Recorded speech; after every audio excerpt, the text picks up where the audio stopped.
So the best way to come up with how much you're going to spend is to come up with similar recipes, come up with how many ingredients you realistically need, and then budget down and funnel down to those ingredients. And then also think about how many people you have in your family. The best way to grocery shop, because there is a best way of grocery shopping, is shopping on Wednesday. So when you go to a grocery store, they get all of their new produce in Wednesday evening.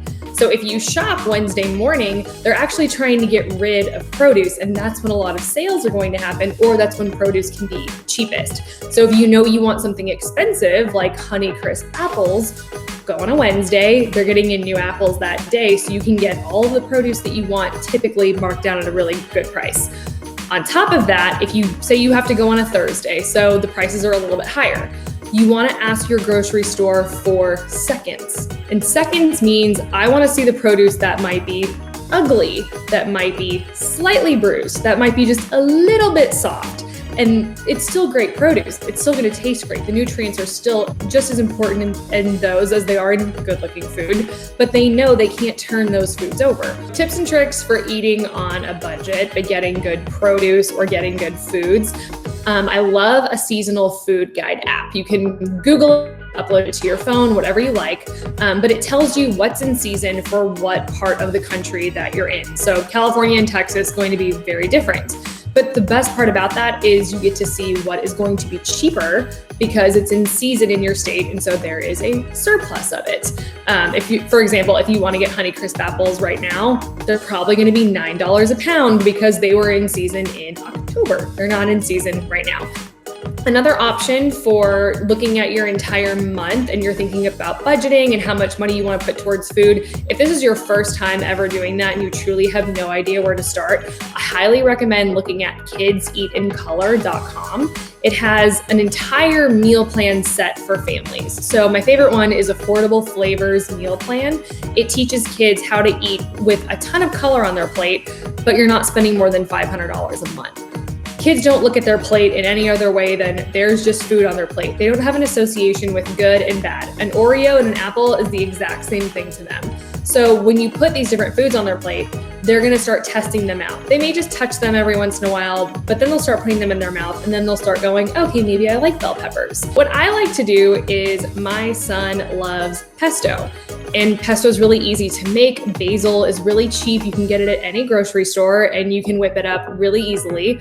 And I'll do chickpea pasta and I'll give him pesto and add in a little wilted spinach because he can't tell the difference if it's in the pesto. And then I'll add steamed broccoli for the side. And the broccoli is more just to get him used to it being on his plate than anything else.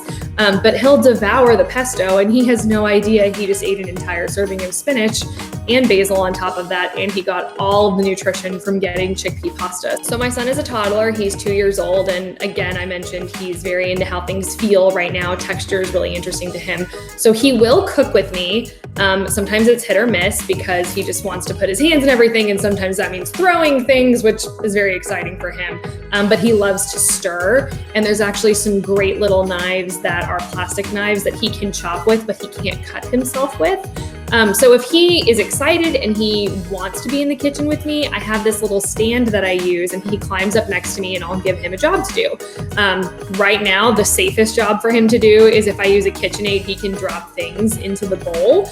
But he could also help me with things like putting pasta into a pot of water and learning that you can't get too close, you can't be too far away. And then he gets excited to eat something that he makes. He also doesn't really understand the distinction between vegetables and fruit and things like that. So he just thinks we're putting in really good ingredients that makes a recipe really yummy. And so that's a really good building block for a child because then they don't know, ew, broccoli is gross. They think, oh, broccoli is an ingredient and it made my pasta greener today.